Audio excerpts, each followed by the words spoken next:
I run a firm called Steffan Harries, which is made up of myself and my business partner, Mike Harries, and we specialize in development assessment planning. So that's kind of like if you need approval for something, you're trying to build something, renovate something, develop something, that's where our expertise comes into it.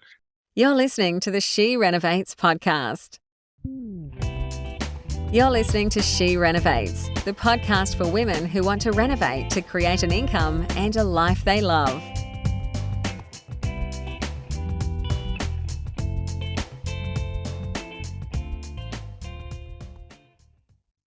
Hello everyone, and we're back with another episode of She Renovates. And today I have Alex Steffan, who is a town planner based in Brisbane. And so I first discovered Alex in my TikTok journey, and he has a very successful TikTok channel. And I just love how generous he is with his expertise. And I thought, given that we have quite a few Wonder Women who are looking at projects in Queensland, that it would be good to have Alex come on and talk about basically what he does and his business in Brisbane. So welcome, Alex. Hey, thanks for having me. Yeah. So do you want to just give us a bit more of an idea of what you actually do, the types of projects you work on, and what renovators and developers might look to you for? Yeah, of course. Cool. Thanks for having me. I appreciate it, and it's good to meet people from TikTok in the real world, as much as this is still digital. Yeah, thanks for having me on. Yeah, so I'm a town planner. So I run a firm called Steffan Harries, which is made up of myself and my business partner, Mike Harries, and we specialize in development assessment planning. So that's kind of like if you need approval for something, you're trying to build something, renovate something, develop something, that's where our expertise comes into it. So if you ask me, to plan a town, which is the name of what we do, town planning, I'd have absolutely no idea. So strategic planning, policy, climate change, all of that kind of stuff is a completely different realm to what we deal with here. We deal with more I want to build a 5-story unit development. Can I do it? If so, we shuffle the paperwork, as we like to say, to get that approved. So yeah, so that's kind of what we do. And where we would really come into any renovation or development project is firstly in the due diligence phase, making sure that what you want to do with the site can actually be done. And if it can be done, whether you need approval, and if it does need approval, how you can kind of design what you're doing to have the best chances of success and to not waste any money or time. So our job is kind of fighting council for a living is generally what I tell people, which is as fun as you could imagine that being. I've had a tiny bit of experience with Brisbane City Council, and I completely get it. I know they're not that different to other councils, but they do have a few unusual requirements. Yeah, and that's almost like the biggest value that we add to a project. Like there's 7 of us in our office, and we're dealing with, we just ticked over to 4,000 applications. So we deal with council all day, every day, nonstop. Yeah. And not just Brisbane, all over Queensland. So we don't service outside of Queensland, unfortunately, but all over Queensland. So we know, if this application lands on this person's desk, they hate this certain aspect of these projects. So we're going to have a bit of trouble around that, so we can manage that appropriately. And likewise with, like right now, Brisbane have notoriously been pretty anti-infill development. Like they've always not supported high density developments, or they have supported it, but they've made it very, very difficult to get them approved. You pretty much have to comply. And even if you comply, sometimes it's still a problem. Whereas now, as of probably 2 or 3 months ago, now they're the opposite. And they're like, why are you only doing 5 stories? Why don't you do 8? They're actually trying to push development now. So without being involved with it all day, every day, if you just come in, blind and try to do something, despite being compliant, or you think you're doing a good job and without the input of a town planner, it kind of does become pretty difficult. Yeah. And I often say to our women that really when you're adding any sort of development or subdivision element to your project, your town planner is key in the due diligence process, because while I think that adding some sort of land component really sort of spreads the market risk, it does add a whole lot of other complications to the deal that you need to work through. So one of the things that I have always found quite challenging when working with town planners is they often don't see it from your point of view. And as you know, and I know that you're really switched on in this department, that when you're coming to do a project that has an element of development in it, that you've got to get your head around all the things that have to happen in that process and what they're going to cost you in order to be able to figure out the end game. But my experience has been when I've gone to a town planner and said, I need to know, what steps I have to take to get there, they sort of talk in double Dutch. They don't really answer the question very clearly. So do you have sort of a response to that? Yeah, so I suppose ultimately the job of a town planning consultant is to get your approvals. So most planners kind of don't really care like what that end result is. They've got a job. Their job is to get it approved, and however they can do that, that's what they do. And if they get it approved, then that's tick, they've done their job and that's a win. Where our firm kind of differs a little bit is we do project coordination. So we'll actually manage the development right through to completion. So we have a really good grasp on the total cost for a project. And as a firm, we do a lot of kind of not mentoring, but we are involved in a lot of groups and people who do mentoring. So we understand that, we're trying to build a long-term relationship with our clients and with our clients who are mentors with their clients. So if we see a project come up and we're like, a 1 to 2 lot subdivision in Logan Central, that like the sewers across the road, stormwater has to go through a neighbor. Like we know, well, that's going to cost, 15 grand to put that stormwater line in, and it's probably going to cost, 20 grand to put the sewer in, and it's in the middle of Logan. Like that's probably not a good idea. Like if that's going to make that very risky. So we'll bring that up to them versus going, all right, someone's engaged us to get a subdivision approval. Let's go do it. Here's your approval. Off you go. So we kind of go, well, look, yes, we can apply for that and we'll likely get it approved, but here's the 2 big risks that you've got. And we would recommend factoring that into your feasibility. And we have, cheat sheets, and we have a whole membership portal where we kind of help educate people on stuff like this, but really limited to the town planning world. So, we're never going to tell people how to do a feasibility or what their tax requirements are or how to structure. We just say, if you're trying to get into subdividing property, here's everything you need to know from a town planning point of view. Here's some spreadsheets with some costs in it from what we experience. Learn from this and apply it to your particular situation. So Actually, we're very that. Yeah, that's great. Yeah, and as part of that service, not trying to spruik something, but it does add a lot of value that we find 5 good development sites a week just on realestate.com or get submitted by off market from people, and we put them in like a week in our weekly kind of memberships portal, and we provide an assessment of those sites, and we provide videos, and we kind of explain like it's like half education, half like trying to help people find good sites.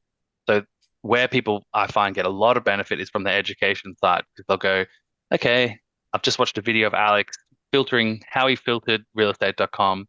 Then when he found the sites, how he researched them, what the main key issues that we found, how we overcome them, why we think it's still a good site to develop, and then then you can apply that learning to other situations. So that's something that we've been doing. We've got community forums and all kinds of things. But it's really the education side that we're trying to push through, because town planning is like this dark void of of what this world that no one has any idea about, but has a huge and plays a huge crucial role in any kind of project, whether it's like a bathroom renovation or a 10-story mixed-use development, like has the same impact.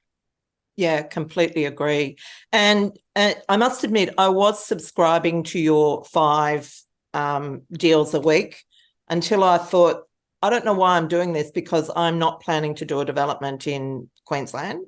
But I love the concept, and I know I referred it to quite a few of our women because I think that's, it's good. So when someone, like, let's say someone finds a deal. I think Christina Reed's been speaking to you about, she's been looking for a deal in Redcliffe. Yeah. So when someone finds a deal, yeah. Pardon? I was going to say I had a meeting with her just yesterday. So that's awesome. Yeah. So so basically there's a bit of a conundrum between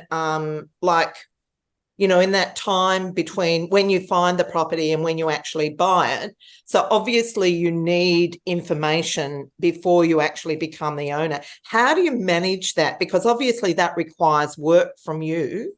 So do you have that in a package where people can buy a package, or what's the situation? Yeah, so all planners will be different in this in how they handle these kinds of inquiries. But you're right, it's like from where you find the site to when you buy it is like this crucial time period where you need to have as much information as you can possibly get as to decide whether you make this massive investment. So we do free inquiries. So if you have you're like, here is my site, I think it could be developed based on what the agent told me or what I know. Flick it to me in an email and we'll have a very quick look at it and say like yes, no, and these are your risks. Obviously, not every inquiry is that simple. So sometimes it requires like a yes, no, maybe we probably need to spend an hour looking at it and talk it through. So in that case, we'll kind of say, look, you need to book in an hour of time.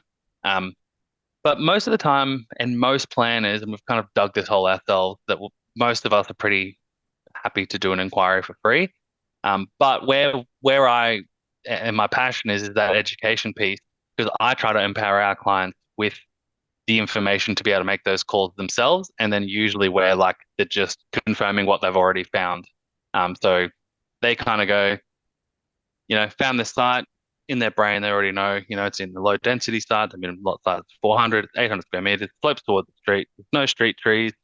Sewers out the front, water's out the front. The cost to lodge it's this. The general cost to develop it's going to be this. That stacks up. Yep, cool. And it takes them 5 minutes to make a call as to whether or not that's a good idea. And then usually what they'll do is go, hey, Alex, found this site. Here's all the things that I think are fine. Can I get your opinion? And then it takes me like 2 seconds to go, yep, spot on, go for it. Yeah. So that kind of gives our clients that competitive edge in that decision making, and to be able to snag a site very quickly versus the people who are like, I got to talk to my planner. And then, 2 days later, the planner gets back to me and goes, yep, it's a cracker of a site. And in the meantime, our clients have already got it under contract. Yeah. Awesome. That's great. And so once you've actually cornered the site, I know I did do a small development in Brisbane, just because all my students were talking about splitters. So I thought I better go and do one, so I know, like I've got this rule that I can't talk about something I don't know anything about. And so I did a splitter. And something that we did before we actually bought it was had a pre-DA meeting. Mm-hmm. Is that a common thing to do? Yeah, yep. It depends. So they're called pre-lodgement meetings, and a pre-lodgement meeting is kind of like a really scaled down dry run with council. So if you want to do something, you kind of book in a meeting. Depending on where it is, council will either charge you or they won't, and you kind of go, this is what we're trying to do. This is why we reckon it's a good idea, and then council kind of give you really blunt feedback as to whether or not you're going to have any problems. So it really depends on what you're trying to do. Like most of the time, the people at council who do those pre-lodgement meetings have far less experience in what they're talking about than what we generally do. So it's kind of like for a splitter, there's almost no, like, these days, there's probably no point in having a pre-lodgement meeting about a subdivision of that size, Okay.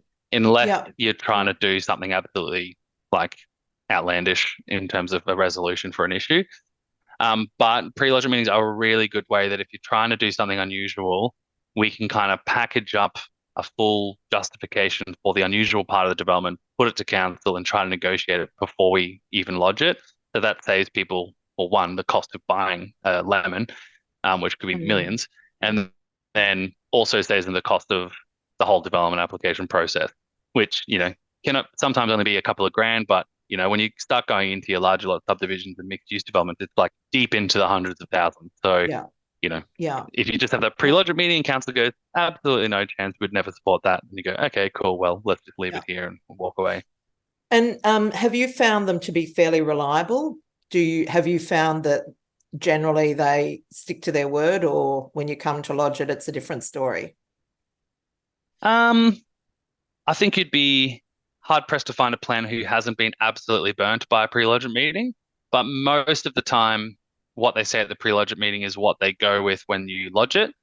And that's a good and a bad thing. So sometimes you'll have a pre-lodgement meeting, and an example that I can use, we had a pre-lodgement meeting for a job where it had a biodiversity corridor running through the back, and we had an ecologist just walk through the site and literally just say to us, like, mate, there's absolutely no ecological value here.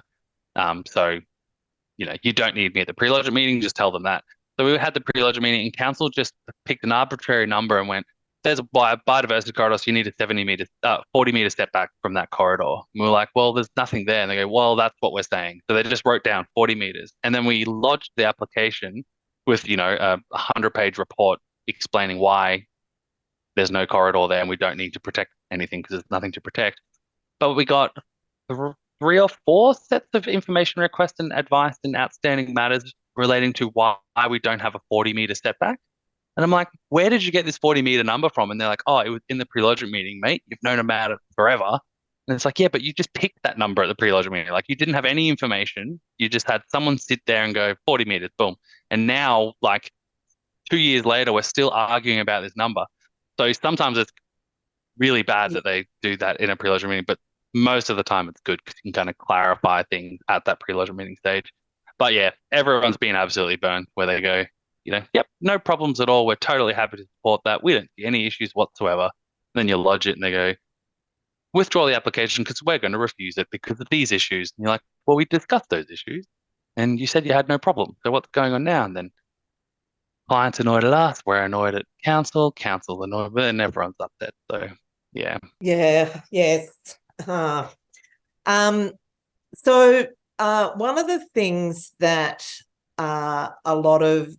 pretty much everyone does is this back of the envelope calculation when they're doing the first sort of high level brush through.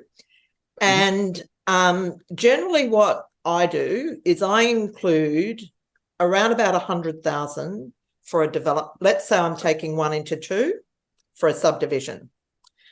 How foolhardy is that? These days, unfortunately, it's probably not a very good number to use.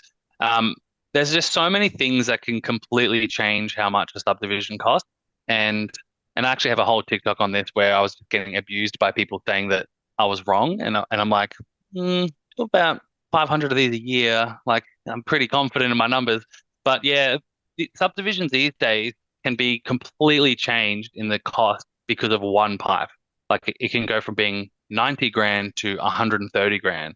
And then if you need, like, if it's in Logan, for this, like a great example, if you're doing a subdivision in Logan, a battle axe lot, they'll make you put underground electricity supply. So that takes the cost so if you did that in Brisbane, the cost for that electricity connection would be 2 to 5 grand. 10 meters away in Logan, that would cost 20 to 30 grand. So then it's like, so if you're just using 100 grand as your number, well, now it's become 20 to 30 grand more in Logan. Yeah. So it's not 100, it's 130. And then if you've got a battle axe lot, you'll have to build a driveway right up to the back. That's a $10,000 driveway, plus fences all the way back there and conduits running the whole way up. So then that increases the cost by another 40 grand. So like your 100 grand estimates now become 180 grand.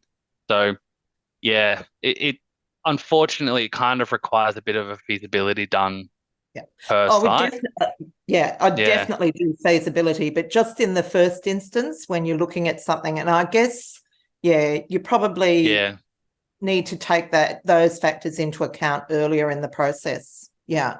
yeah. If I personally was going to like just have a number that I just sat with Mhm. for every single one, I'd probably go 150. Like I Okay. think most of them are around that these days. Yeah. Obviously things can make it more expensive, things can make it way cheaper, but like I think if you said 150, like 80% of the time you'd probably come in on budget. Okay, that's great to know. And so what about council contributions or development contributions? So I know Brisbane City Council used to be 30,000 a lot. What Yep, is it still that, or what's it is. Yeah, yeah. So council, so I'm probably showing my age, but probably 10 to 15 years ago, it was they could charge whatever they wanted, depending on what infrastructure was required in that street. Fortunate, and then you'd get these like $100,000 bills to fill out subdivisions, but they phased that out, and the state government put in like a resolution where they can only charge a maximum amount. So of course, every single council charges that maximum amount. So in Brisbane, actually through the whole of Queensland, and I haven't seen any council that charges less for a 1 to 2 lot subdivision per new lot or per new dwelling. It's 31,700. So, yeah, and it goes up um, every year according to an index, which is basically tracked with inflation. So, yeah. you know, 5 years ago it So was I heard, 28 grand, now it's 32. yeah. So I heard recently that Brisbane City Council has relaxed that on co-living properties. Is that the case? There's always an incentive. Like in every council has a different incentive depending on what kind of development they're trying to create at the moment. So in Brisbane, there's discounts at the moment for people doing apartment buildings in certain areas and certain zones. But probably what you're referring to is the rooming accommodation. Yeah. So Sorry. Yeah. um, yeah, so the co-living rooming accom definition. So the state government allows you to do rooming accom up to 5 people across the whole of Queensland now without approval. So they've kind of made this blanket exemption. There's a lot of intricacies to that, so don't just go and do it. Definitely call a planner. But yeah, so Brisbane changed the infrastructure charges resolution to basically say a suite is up to 5 people, whereas previously they never said that, which meant they will and used to try to charge you per room, which is 22 grand per room. So your infrastructure charges to do a 5 bedroom rooming accom, which you don't even need approval for, still ends up being like 110 grand. Whereas now they've kind of capped that pretty solidly at 31 grand. But the credit for the existing house is 31 grand, so it ends up being zero. So that's, yeah, the Yeah. complicated infrastructure charges is there's actually planners who specialize just in infrastructure charges. So it's a whole nother world, just those Yeah. calculations. I really think that if our state governments are serious about providing more accommodation, they really need to look at that, because I was talking to a developer out the west of Sydney who's developing, I don't know, about 1,000 sites. And he said that now they pay 90,000 per site in yeah, development contributions, and another 90,000 for water. Like, Yeah. That's so crazy. Yeah. so affordable accommodation in that development is a house that's cost $1.3 million. It's just, stupid. But Yeah. anyhow, And it's sorry. constantly getting more expensive. So that's kind of until you have a really good understanding of the full process, it's really hard to like for the general public to realize why we have these problems, like why we have affordability problems. And and you can really see once you deal with it all day every day, like how much no one actually cares and no one's actually doing anything other than creating new policies that don't actually make a difference, or they make it more difficult and more expensive.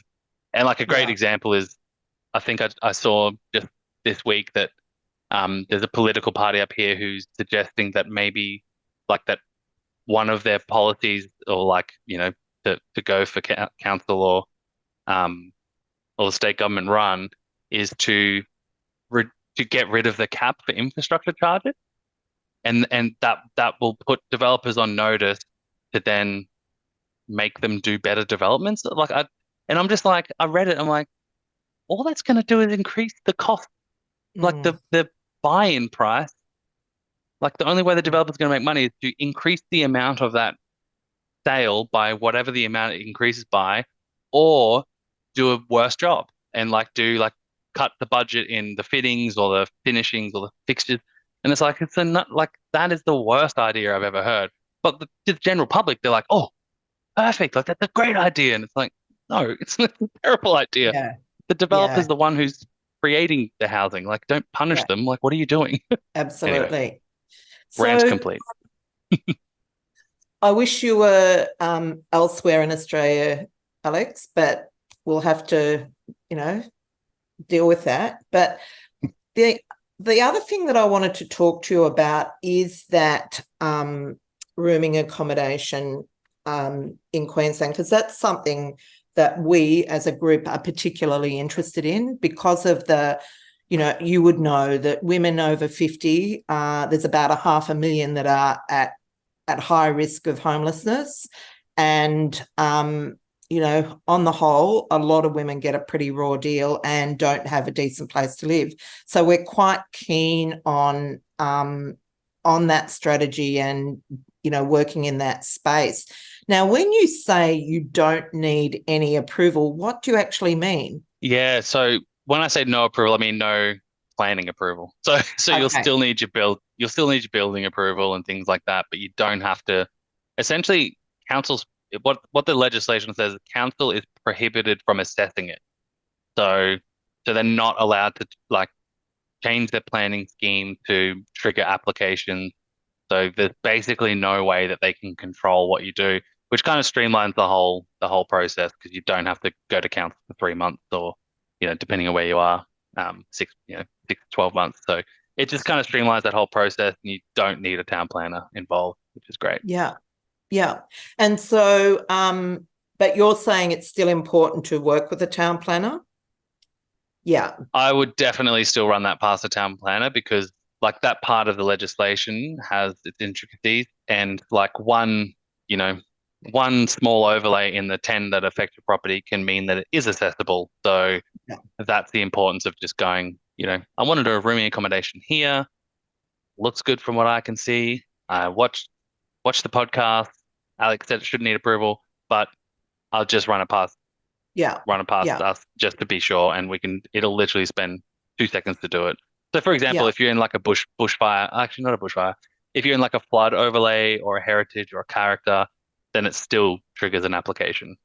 Or sorry, yeah, it doesn't trigger an application, but it means it's not exempt anymore. So you could still Yeah. then comply, but council are allowed to assess it at that point, which is the issue. So can I ask you about those particular properties? Are they able to have separate bathroom, separate kitchens? Yeah, this is where it gets really tricky, and it's kind of this gray area between planning and building certification and the Residential Tenancies and Accommodation Act. So the definitions under the scheme say that a rooming accommodation is basically a shared house or shared building, and this is definitely not word for word, but it is essentially a shared building where people have a common intention to live together, where none of the rooms can operate as self-contained. So they kind of have to share some common facility. Most of the time we see that you have a joint kitchen, like a main kitchen, and then everyone has their own en-suites and kitchenettes. So there's not the idea being that if you were going to cook a roast, you couldn't cook it in your room. You'd have to go to the kitchen. Yeah. But if you just want toast and a cup of tea, then you can do that in your own room. But council can kind of make that a problem if they want. And then certifiers also have their own opinions on what is self-contained and what isn't self-contained. And then council also have their own opinion as to whether or not people would genuinely have a common intention to live together. So the rule of thumb that I kind of use is if you're building a rooming accommodation, if you think that the person who lived in bedroom 1 would have no idea who lives in bedroom 5, then you've got a problem. And so the idea is that if you're doing a roomie accom, it needs to be like, hey, you're moving into this house, that's your bedroom, but you share the house with everyone. Here's, Jess in room 4, and like you become friends and you all live together. So if that's the kind of setup and the vibe that's in the house, then that's fine. But if it's like some accountant lives at the end, never seen them before, never interacted with them, no idea, then that's like, well, it's probably not operating as a rooming accommodation. You're not intending to live together. They're probably self-contained units, which are apartments, and then that's a whole different land use and a whole different range of issues, both from a planning scheme point of view and from a building code compliance point of view. So that we're talking about the unfortunately, 1B classification, aren't we? Yep. Yeah. And that's required to have an accessible room for disability? Yeah. Interestingly, it's not a planning issue, so it's actually a building certification issue. So from our point of view, my official answer is I have no idea, but Okay. but I believe yes, you do from my understanding. Yeah.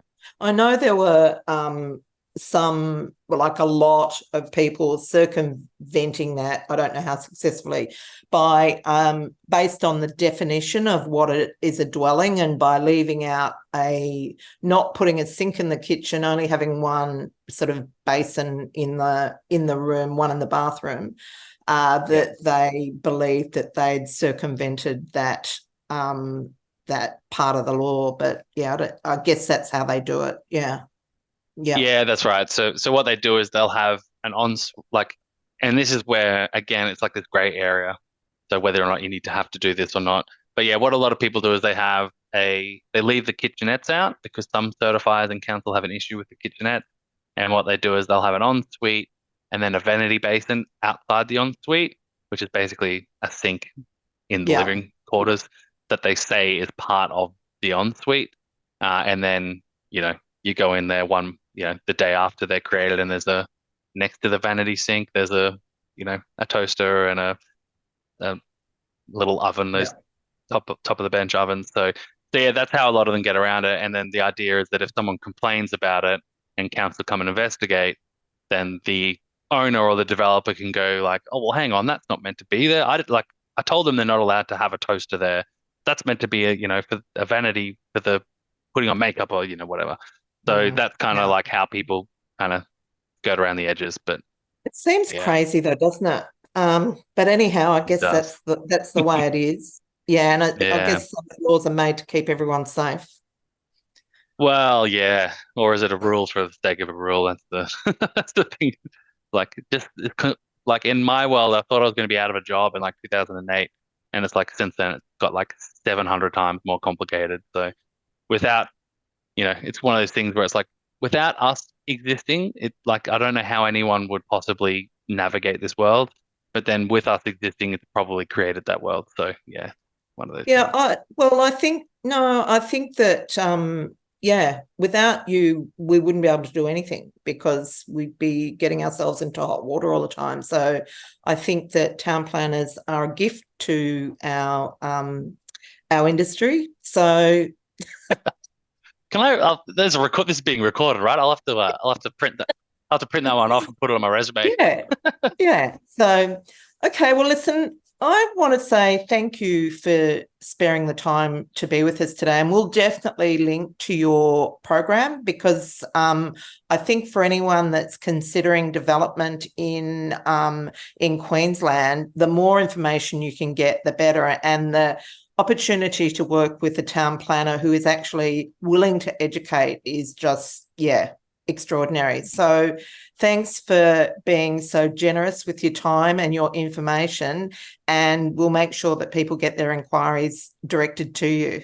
Awesome. Yeah, and thanks for having me. I always, as you can tell, I love talking about this kind of stuff and educating people and helping them essentially make money, because the more money our clients make, the more likely they're going to get onto the next deal, which makes me more money. Absolutely. So beautiful reoccurring door. So yeah, ecosystem. Yeah, that's great. Yeah. Well, thanks again. Thanks for having me. Thank you. This is the She Renovates podcast. To discover how to harness the power of renovating, check out theschoolofrenovating.com.